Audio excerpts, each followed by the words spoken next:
નમસ્કાર, જય હિન્દ, જય ભારત. હું યુવરાજસિંહ જાડેજા. ગુજરાતમાં અલગ અલગ જે પરીક્ષાઓ લેવાય છે એમાં મારો અનુભવ જોવા જઈએ તો 12 થી 13 વર્ષનો છે. કેમ કે 2012 થી આ સ્પર્ધાત્મક પરીક્ષાના ફિલ્ડમાં આવ્યો, પરંતુ એક અદ્ભુત, અવિશ્વસનીય, અકલ્પનીય અને આશ્ચર્યજનક ભરતી વિશે મને ખ્યાલ પડ્યો આજથી થોડા દિવસ પહેલા, કે વિદ્યાર્થીઓ દ્વારા જે માહિતી મળી એ માહિતીના આધારે જ્યારે તપાસ કરી તો ઘણા બધા સંયોગ પેલા જોવા મળ્યા. અને પછી સંયોગના આધારે જરાક ઊંડાણમાં વધારે તપાસ કરીને તો ધ્યાનમાં એવું કે ભાઈ આ તો સંયોગ નથી, આ તો સુનિયોજિત ગોઠવણ છે. જી હા, આ જે ભરતી કૌભાંડ છે એ ભરતી કૌભાંડ વિશે આજે મારે વાત કરવી છે. અને ભરતી કૌભાંડ છે ભાવનગર ડિસ્ટ્રિક્ટ કોઓપરેટિવ બેંક ની અંદર અલગ અલગ જે ભરતીઓ છે અત્યારે થવા જઈ રહી છે એના વિશે. અને આજથી થોડા સમય પહેલા ભાવનગર ડિસ્ટ્રિક્ટ કોઓપરેટિવ બેંકની અંદર આ જાહેરાત બહાર પડી હતી, જેમાં અલગ અલગ જે કહી શકાય કે 80 જગ્યાઓ જે છે એ ભરવા માટેની જાહેરાતો હતી. અને એના ફોર્મ પણ કહી શકાય કે 6/2/2025 ના રોજ ભરાયા હતા.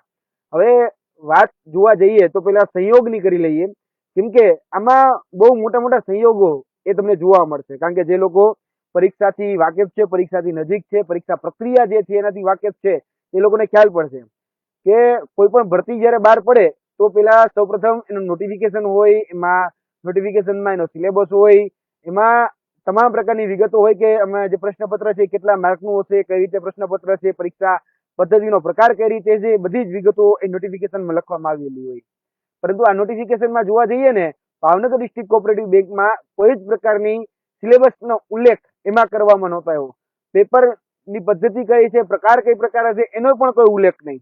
અને સૌથી ચોંકાવનારી વાત એ છે કે જે ઉમેદવારો ફોર્મ ભર્યા એને 24 ફેબ્રુઆરીના રોજ એક મેઇલ આવે છે. અને મેલમાં એવું કહેવામાં આવે છે કે ભાઈ તમારી પરીક્ષા છે એ 26 તારીખના રોજ લેવામાં આવશે. એટલે કે 26 ફેબ્રુઆરીના રોજ પરીક્ષા લેવાનું આયોજન થયું છે. ઈમેલના માધ્યમથી એને જાણ કરવામાં આવે છે. કોલ લેટર જે છે એ કોલ લેટર બાય કુરિયર એમને મોકલવામાં આવે છે. એટલે જે ઉમેદવાર છે એને કોલ લેટર બાય કુરિયર એ મળે છે.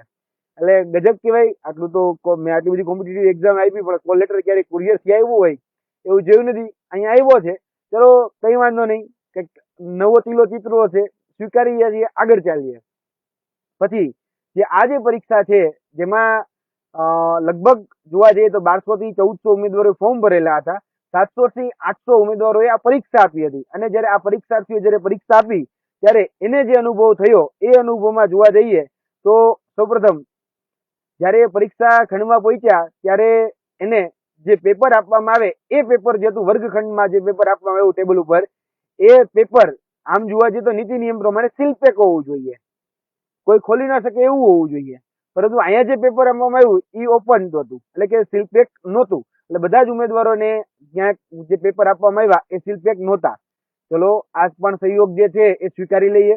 પરંતુ જે બ્લોક નંબર 4 હતો એ બ્લોક નંબર, આ પરીક્ષા જે લેવાનીમાં બ્લોક નંબર જે 4 હતો, તો તેમાં જે 25નું બંડલ હોય એમાંથી એક પેપર ઓછું નીકળ્યું. અને નિરીક્ષકે તો તપાસ કરવાનો પણ પ્રયત્ન કર્યો કે એક પેપર કોઈક વિદ્યાર્થી પાસે ડબલ તો નથી આવી ગયું ને. એટલે એ તપાસ કરવા માટે એને બધા વિદ્યાર્થીઓને પૂછ્યું કોઈ પાસે ડબલ આવી ગયું દઈ દેજો, એ રીતે વાત કરી.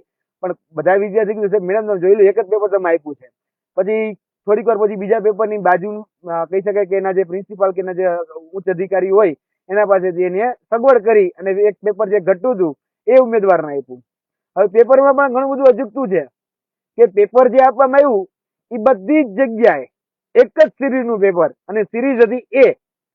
જનરલી કેવું હોય ABCD એ 4 સિરીઝના પેપર હોય. અહીંયા એક જ સિરીઝનું પેપર એ બધાને આપવામાં આવ્યું. અને એ પણ મેં તમને કીધું એમ કે વિધાઉટ સીલ આપવામાં આવ્યું. એનો પણ ચલો કોઈ વાંધો નહીં. હવે પ્રશ્નપત્ર જે હતું એની અંદર 50 પ્રશ્નો જે હતા એ ગુજરાતીમાં હતા અને 50 જે પ્રશ્નો હતા એ અંગ્રેજીમાં હતા. આવું કે સિલેબસમાં ઉલ્લેખ નતો, છતાંય આ લોકોએ એ રીતે પ્રશ્નપત્ર પૂછ્યું. ચલો એનો કોઈ વાંધો નથી, હશે વિદ્યાર્થીને નવો સંયોગ જોવા મળ્યો. પરંતુ સૌથી ચોંકાવનારું, સૌથી અજીબ એ ઘટના જે સામે આવી એ આવી OMR. ની અંદર પહેલી વહેલી વખત એવું બન્યું કે ઉમેદવારે પોતાનો મોબાઈલ નંબર, નામ સાથે એનો મોબાઈલ નંબર પણ લખવાનો અને જે ઓલા કુંડળા ઘૂંટવાના આવે ને એમાં મોબાઈલ નંબરને પણ ઘૂંટીને મૂકવાનો. એટલે ઉમેદવારે મોબાઈલ નંબર પણ લખ્યો અને મોબાઈલ નંબર ઘૂંટ્યો પણ કરી. બાકી આપણે અહીંયા વાત કરવામાં આવે કે ગોપનીયતા છે, પરંતુ એ ગોપનીયતા છે એ આ પેપરમાં ક્યાંય જોવામાં ન આવી. એટલે ગોપનીયતાની વાતો બહુ થાય છે, પણ ગોપનીયતામાં મોબાઈલ નંબર લખવાનો આવે એ હારું ગુજરાતમાં પહેલી વખત મેં જોયું, અને ગુજરાતમાં એવો સંયોગ પહેલી વખત થયો કે ઉમેદવારે OMR ની અંદર એ મોબાઈલ નંબર લખ્યો. હવે એનથી નહીં અજુગ, હવે તમને હું કહેવા જઈ રહ્યું એ છે કે OMR જ્યારે પરીક્ષા પૂરી થાય તો પાછી લઈ લેવામાં આવે. તો આમાં એવું જ થયું કે OMR પાછી લઈ લેવામાં આવી, પરંતુ એની સાથે સાથે પ્રશ્નપત્ર પણ પાછું લઈ લેવામાં આવ્યું. એની સાથે સાથે જે કોલ લેટર હોય એ કોલ લેટર પાછું લઈ લેવામાં આવ્યો. બોલો, એટલે કે ન રહેગા બાસ ન બજેગી બાંસુરી. ઉમેદવારને કોઈ પ્રશ્નમાં વાંધા અરજી હોય તો એ વાંધા અરજીના આધારે એ રજૂઆત કરે, પણ આ તો પ્રશ્નપત્ર જ નથી, એટલે વાંધા અરજીનો તો કોઈ સવાલ જ પેદા નથી થતો, કારણ કે પ્રશ્નપત્ર જ લઈ લીધું છે. ઉમેદવારને એવું હોય કે ભાઈ મને એ ટીક કર્યો છે કે બી ટીક કર્યો છે, ઘરે જઈને એને ક્યાંક કહી શકાય કે પ્રશ્નોનું મૂલ્યાંકન કરવું હોય કે મારા કેટલા સાચા કેટલા ખોટા, તો હવે તો એની પાસે OMR ની તો કોઈ કોપી જ નથી, કારણ કે OMR તો લઈ લીધી છે. એટલે વિચારવા જેવી વાત એ છે, અને વિચારવા જેવી વાત તો એ પણ નીકળી કે કોલ લેટર પાછા લઈ લીધા. હવે કોલ લેટર પાછા લેવાની જરૂર શું પડી એ નથી સમજાતું. અને જે કોલ લેટર હતો એ કોલ લેટર જોવા જેવા, આ તો એના કોલ લેટર. કોલ લેટરમાં ક્યાંય પણ ફોટો નહીં. નકન કેવું હોય સ્પર્ધાત્મક પરીક્ષામાં કે ભાઈ અહીંયા ફોટો હોય, અને ફોટો જે તમે આપ્યો હોય એ પ્રિન્ટ થઈને આવે, અને પછી જ્યારે આપણે પ્રવેશ પ્રક્રિયા દરમિયાન અંદર જ્યારે એન્ટ્રી લઈએ તો આમાં પણ ઉમેદવારો અહીંયા અમદાવાદ ખાતે જે પરીક્ષા દેવા આવ્યા હોય તો એને એન્ટ્રી લીધી ને, તો ન તો કોઈ જગ્યાએ એને ક્રોસ ચેક કરવામાં આવ્યા, ન તો ઉમેદવાર પાસે કોઈ પ્રકારની વેરિફિકેશન કરવામાં આવ્યું, એટલે કે બાયોમેટ્રિક જે વેરિફિકેશન થવું જોઈએ ન તો કોઈ બાયોમેટ્રિક વેરિફિકેશન પણ ન થયું. એટલે કોઈ ડમી ઉમેદવાર આવી અને પરીક્ષા દઈ જાય તો પણ ખબર ન પડે. હું એવું નથી કીધું કે ડમી ઉમેદવાર આવીને બેસી ગયા, કારણ કે ભાઈ કિસ્સો તો ભાવનગરનો છે, અને ભાવનગરમાં તો ભાઈ બહુ ચર્ચિત કિસ્સો રહ્યો છે કે એકના જગ્યાએ બીજો કોઈ વ્યક્તિ આવીને પરીક્ષા દઈ જાય એને ડમી કહેવાય. તો આવું આમાં નહીં બન્યું હોય એની શું ખાતરી, કારણ કે અહીંયા નથી કોઈ બાયોમેટ્રિક કરવામાં આવ્યા કે નથી કોઈ ઉમેદવારની કહી શકાય કે આમાં ક્રોસ વેરિફિકેશન થયું છે, કારણ કે આઈડેન્ટિફિકેશન જે પ્રૂફ કહેવાય એ પ્રૂફના આધારે ક્યાંક ક્રોસ ચેક તો થવું જોઈએ ને, એ ક્રોસ ચેક જ નથી થયા. એટલે ઘણી બધી બાબતો એવી છે કે જે ઘણી બધી અજુગતી અને અજુગતું એ સામે લાવી રહી છે. પેપર જે હતા એ બધા જ પેપર એક જ સિરીઝના હોય, એ સિરીઝના આવું મેં પહેલી વખત જોયું, બધાને અલગ અલગ સિરીઝના પેપર હોય. અહીંયા એક જ સિરીઝના જે પેપર હતા એ આપવામાં આવ્યા. OMR પાછી લઈ લીધી, પ્રશ્નપત્ર પાછું લઈ લીધું, કોલ લેટર પાછા લઈ લીધા. એટલે ઉમેદવારે શું જવાબ લખ્યા છે અથવા તો કહી શકે ઘરે જઈને એને કેટલા માર્ક આવે એમ ચેક કરવા હોય તો એની પાસે કોઈ જ પ્રકારના સંસાધનો નહોતા. એટલે ખૂબ મોટી વિસંગતતા છે, ખૂબ મોટી મને આશ્ચર્યજનક આ બાબત સામે આવી છે કે ભાઈ આવું શા માટે બન્યું. કારણ કે UPSC થી લઈ પ્યુન સુધીની બધી જ પરીક્ષાઓ મેં જોઈ છે, નજીકથી એનાથી વાકેફ છું, પરંતુ આવું એક પણ પરીક્ષામાં જોવા નથી મળતું. અને આ નવી નવાઈની ભાવનગર ડિસ્ટ્રિક્ટ કોઓપરેટિવ બેંક આ પ્રકારે ભરતી શા માટે એ કરી રહી છે એ નથી સમજાતું. 2 તબક્કાની પરીક્ષા છે, પ્રિલિમિનરી અને ઇન્ટરવ્યુ. ઇન્ટરવ્યુ પણ કદાચ હમણાં જ થોડા દિવસની અંદર એરેન્જ કરવાના છે, 1-2 દિવસની અંદર. તો પ્રિલિમિનરી તો ઓલરેડી લેવાઈ ગઈ છે. હવે ઇન્ટરવ્યુમાં પણ મેં જે ભાવનગરમાં જઈ આ બાબતની પુષ્ટિ કરી છે, કારણ કે આ બાબતની જેવી જ મને જાણ થઈ એટલે ભાવનગરની અંદર મેં મુલાકાત લીધી છે. સિહોર પંથકથી લઈ અને કહી શકાય ત્રાપર તળાજા પંથક સુધીના બધા જ લોકોને હું જઈને રૂબરૂ મળ્યો છું. જે બાબત હવે મને જે સાંભળવા મળી છે એટલા માટે મેં તમને આગળ કીધું હતું કે આટલા બધા સંયોગ તો થયા, પણ હવે આ સંયોગ છે ને એ ગોઠવણ માટેના સંયોગ છે ને એ વાતની પુષ્ટિ એ લોકમુખે ત્યાં થઈ રહી હતી, ભાવનગરના લોકમુખે. અને બધા જ લોકો પાછા જાણતા હતા કે ભાઈ આ ભરતીમાં પોતાના સગાવાલા લેવા માટે એક તરકટ રચવામાં આવ્યું છે, સર્કસ રચવામાં આવ્યું છે. અને આ તરકટ કે આ નાટક કે આ સર્કસ એટલા માટે રચવામાં આવ્યું છે કે વર્તમાન જે હોદ્દેદારો છે, વર્તમાન જે સત્તાધીશો છે, ભાવનગર ડિસ્ટ્રિક્ટ કોઓપરેટિવ બેંક અને તેની સાથે સાથે વર્તમાન તેની સત્તારૂઢ પાર્ટીના જે સત્તાધીશો છે એના પોતાના નજદીકના દીકરા દીકરીઓ, ભાણી ભાણિયા, ભત્રીજાઓને લેવા માટે આ તરકટ રચવામાં આવ્યું છે. આ પ્રકારની વાત આખા ભાવનગરના લોકમુખે છે. મેં જે કહી શકાય કે સિયોર પંથકથી લઈ પાલિતાણા પંથક સુધી બધા જ લોકોને જ્યારે વાતચીત કરી ત્યારે ઘણી બધી બાબતો છે એ મારા ધ્યાનમાં આવી છે કે આ તો ખાલી લેવા ખાતર ભરતી લેવાઈ રહી છે, બાકી આ ઔપચારિકતા છે, બાકી બધું તો પહેલેથી સેટ થઈ ગયેલું છે. કોને લેવાના છે એના નામ પણ પહેલેથી સેટ છે, અને આ જે નામો છે એ તો ખાલી જે પરીક્ષા આપવા જઈ રહ્યા છે એ તો ખાલી આપવા ખાતર આપવા જઈ રહ્યા છે. બાકી આ બધામાં ક્યાંક ને ક્યાંક સુનિયોજિત ગોઠવણ એ પહેલેથી થયેલી છે. એટલે હું એવું માનું છું કે આ જે પણ પરીક્ષાર્થીઓ છે એ પરીક્ષાર્થીઓની અંદર જે શંકા પેદા થઈ રહી છે કે ગંધ જે આવી રહી છે, કારણ કે આ ઉમેદવારો દ્વારા પણ ઘણી બધી રજૂઆતો અમને મળી છે, જેમાં એ ઉમેદવારો પણ કહી રહ્યા છે કે આમાં કોને કોને લેવાના છે એનું લિસ્ટ એ ઉમેદવારો પાસે પણ છે. હવે બે ડાયરેક્ટરના જે દીકરા છે એને લેવાના છે, ત્યાં બે જનરલ મેનેજર છે, બરાબર, બે જનરલ મેનેજર ભત્રીજાને લેવાના છે, ડાયરેક્ટરના ભત્રીજાને પણ લેવાના છે. બહુ કહી શકાય કે વર્તમાન સત્તારૂઢ પાર્ટી સાથે ઘનિષ્ઠ સંબંધ ધરાવતા એક એના ભત્રીજાને પણ લેવાના છે, બરોબર, જે વર્તમાન ધારાસભ્ય શ્રી હોય એના નજીકના છે બહુ ખૂબ.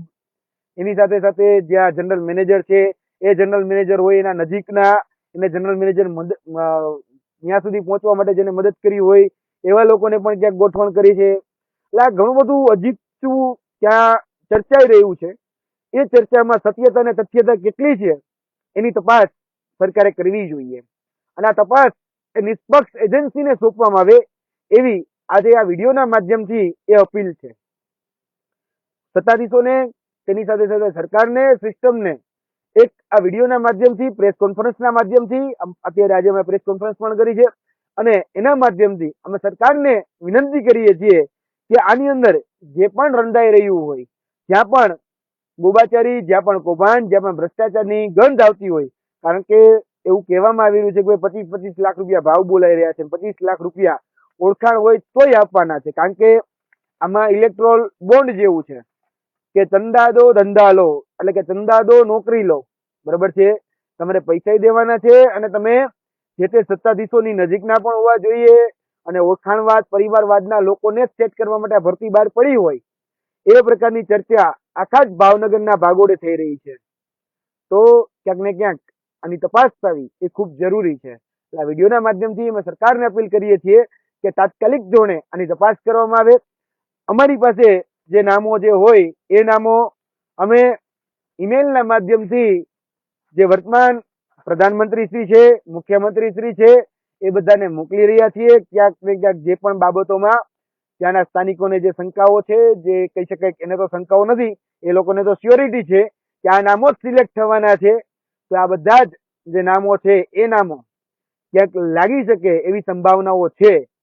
તો એની પુષ્ટિ અત્યારે હાલ કરતા નથી, પરંતુ જો એ લાગે છે તો ચોક્કસપણે જે અત્યારે વર્તમાનમાં જે શંકા પેદા થઈ રહી છે એ સત્ય સાબિત થશે.